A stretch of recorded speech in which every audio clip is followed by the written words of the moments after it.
નમસ્કાર, હું છું પ્રિયા અને તમે જોઈ રહ્યા છો જનતા કી જાણકારી ન્યૂઝ।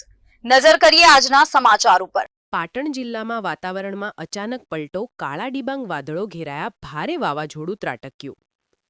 રાધનપુર અને સમી તાલુકામાં અચાનક કાળા ડિબાંગ ઘેરાયા, વરસાદી માહોલ વચ્ચે ભારે વાવાઝોડું ત્રાટક્યું। હવામાન વિભાગની આગાહીને પગલે વાતાવરણમાં એકાએક પલટો। રાધનપુર સહિત ગ્રામ્ય વિસ્તારોમાં ભારે પવન સાથે વરસાદ જામ્યો।